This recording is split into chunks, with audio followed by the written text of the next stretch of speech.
Exam में एक pattern देखा जाता है। This is exactly what you need. वो सारी चीजें पढ़ रहे होगे जिनसे ऑनेस्टली पेपर बनने वाला है।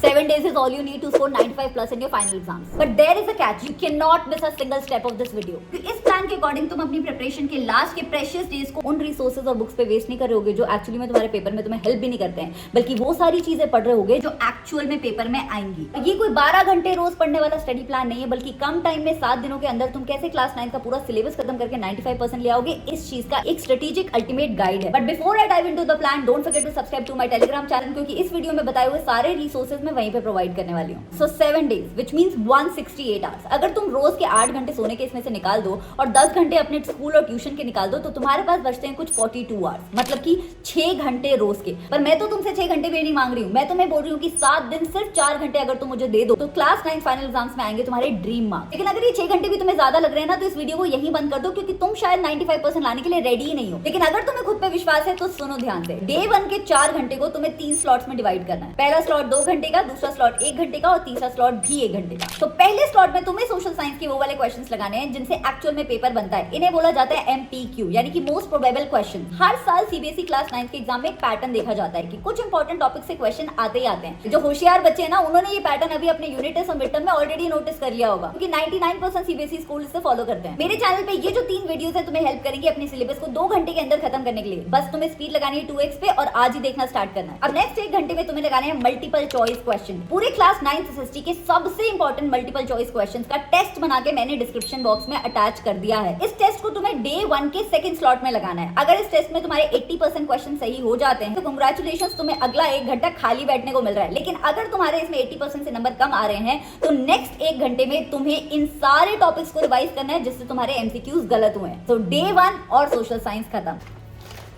अब आते हैं डे 2 पे। हमारा टारगेट है इस दिन का इंग्लिश और घंटे हमारे पास 4, और तुम्हें इन 4 घंटों को 1-1 घंटे ईच के स्लॉट में डिवाइड करना है। तो टोटल स्लॉट कितने हो गए? ऑब्वियसली 4। पहले स्लॉट में तुम्हें लगाने हैं इंपॉर्टेंट क्वेश्चंस अपनी पहली किताब के, और दूसरे घंटे में तुम्हें लगाने हैं इंपॉर्टेंट क्वेश्चंस अपनी दूसरी किताब के। तो यानी कि फर्स्ट स्लॉट और सेकंड स्लॉट में तुम क्या लगा रहे हो? लिटरेचर के इंपॉर्टेंट क्वेश्चंस लगा रहे हो। अब तीसरे स्लॉट में 1 घंटे में तुम्हें ग्रामर के सारे रूल्स रिवाइज कर लेने हैं और अपने राइटिंग सेक्शन का लेटेस्ट फॉर्मेट एक बार देख लेना है। ज्यादा ओवर कॉन्फिडेंट मत हो, पूरा साल कितनी बार भी राइटिंग सेक्शन का फॉर्मेट तुमने क्यों ना देखा हो, ये नंबर जरूर कटवाता है। प्लीज स्लॉट में से भूलना मत। अभी भी तुम्हारे दिन में 1 घंटा बचा है और इस 1 घंटे को तुम्हें ऐसे यूटिलाइज करना है कि इंग्लिश पूरी पक्की हो जाए। तो तुम्हें लगाने हैं मल्टीपल चॉइस क्वेश्चन। कहां मिलेंगे? अरे डिस्क्रिप्शन बॉक्स में। मैंने इंग्लिश का एक ऐसा टेस्ट प्रिपेयर किया है तुम्हारे लिए जिसमें एमसीक्यूज ग्रामर के भी डाले हैं और लिटरेचर के भी डाले हैं। तो इससे तुम्हारे ग्रामर के रूल्स भी रिवाइज हो जाएंगे और साथ में तुम्हारे लिटरेचर की इन डेप्थ नॉलेज भी टेस्ट हो जाएगी। And this is exactly what you need for your last minute preparation. अब चलते हैं डे 3 पे। डे 3 को हमारा दुश्मन है मैथमेटिक्स, जो काफी सारे बच्चों को ऑलरेडी नाइटमेयर होता है। मैथ्स की प्रिपरेशन के लिए तुम्हें दिन को डिवाइड करना है 3+1 के स्लॉट में, यानी कि 3 घंटे प्लस 1 घंटा लास्ट का।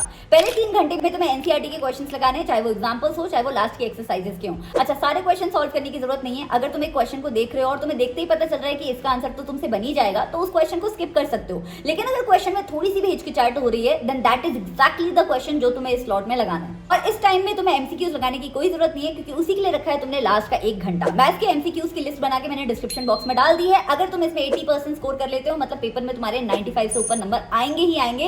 लेकिन अगर तुम इसमें 80 से कम नंबर ला रहे हो तो भैया अगला दिन मैंने रखा है लेफ्ट ओवर टॉपिक्स के लिए। Yes, you heard me right. Day 4 को हमने रखा है लेफ्ट ओवर टॉपिक्स के लिए, बिकॉज आई कंप्लीटली अंडरस्टैंड कि ये जो 7 डे चैलेंज है ये थोड़ा सा रिजिड लग सकता है। तो अभी तक के 3 दिनों में तुम्हारा जिस भी सब्जेक्ट में जो भी फॉल आउट हुआ था उसे तुम्हें फिक्स करना है डे 4 को, क्योंकि डे 4 के खत्म होते होते तुम्हारे 3 सब्जेक्ट्स टिप्स पे होने चाहिए। अब चलते हैं नेक्स्ट डे, यानी कि डे 5। अब आई है बारी साइंस की। डे को डिवाइड करना है तुम्हें इन स्लॉट्स में, यानी कि 2 घंटे का 1 स्लॉट, 1 घंटे का 1 स्लॉट और 1 घंटे का 1 स्लॉट। तो पहले 1 घंटे के अंदर तुम्हें लगाने हैं थ्योरी के इंपॉर्टेंट क्वेश्चंस। अभी डायग्राम बेस्ड क्वेश्चन को छोड़ दो, एमसीक्यूज को छोड़ दो, न्यूमेरिकल्स को छोड़ दो, सिर्फ थ्योरी वाले क्वेश्चंस तुम्हें पूरी साइंस के लगाने हैं पहले 2 घंटे में। और नेक्स्ट 1 घंटे तुम्हें लगाने हैं न्यूमेरिकल्स। 1 घंटे के अंदर तुम्हें एटलीस्ट 10 न्यूमेरिकल्स करने हैं और नई किताब खोल के पढ़ने की जरूरत नहीं है, सॉल्व करके देखने हैं। और फिर लास्ट के 1 घंटे में तुम्हें लगाने हैं एमसीक्यूज। कहां है? ऑब्वियसली डिस्क्रिप्शन बॉक्स में यार, थैंक मी लेटर। पूरी साइंस के सबसे इंपॉर्टेंट एमसीक्यूज का टेस्ट बना के मैंने डिस्क्रिप्शन बॉक्स में डाला हुआ है, क्योंकि तुम 7 दिन के अंदर अपना पूरा सिलेबस खत्म करो, इसके लिए मैं 1 महीने से मेहनत कर रही हूँ। चलो अब चलते हैं नेक्स्ट डे यानी कि डे 6 पे। अब डे 6 को मैं रख रही हूँ लिटरेचर के लिए। तुम्हारे पास हिंदी है, संस्कृत है या कोई और इंडियन लैंग्वेज है, डे 6 को तुम्हें सिमिलरली ट्रीट करना है जैसे तुमने इंग्लिश को किया था। बिल्कुल वही पैटर्न फॉलो करना है। तुम्हें चैप्टर समरीज नहीं पढ़नी है बल्कि चैप्टर्स के क्वेश्चंस लगाने हैं और ग्रामर को रिवाइज करना है। लेकिन यहाँ पे लेजी होने का बिल्कुल भी टाइम नहीं है। डे 6 को तुम्हें अपना लिटरेचर खत्म करना ही है। अब आखिरी दिन की बात करते हैं। इस स्ट्रैटेजी को अच्छे से फॉलो करके तुमने ये प्रूव कर दिया है कि तुम अपने फाइनल एग्जाम्स के लिए 100% सीरियस हो और इसीलिए डे 7 को तुम्हें वो टॉपिक्स लगाने हैं जो तुम्हारे नंबर कटवाते हैं, नो मैटर तुमने पूरा साल कितनी मेहनत की है।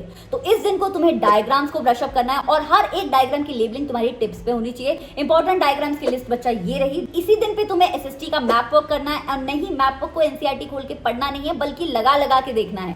और लास्ट के 2 घंटों को मैं फिर से लेफ्ट ओवर टॉपिक्स के लिए रख रही हूँ। So whatever and wherever you have felt any gap, उस गैप को फिक्स करना है तुम्हें डे 7 के लास्ट 2 घंटों में। तो ये चैलेंज टफ जरूर है लेकिन नामुमकिन नहीं है। और सच में अगर तुम्हें लगता है कि you have the strength to follow this strategy through and through तो मुझे कमेंट्स में आई कैन डू इट लिख के जरूर बताना। I will see you next time with another amazing video. Till then take care and good luck.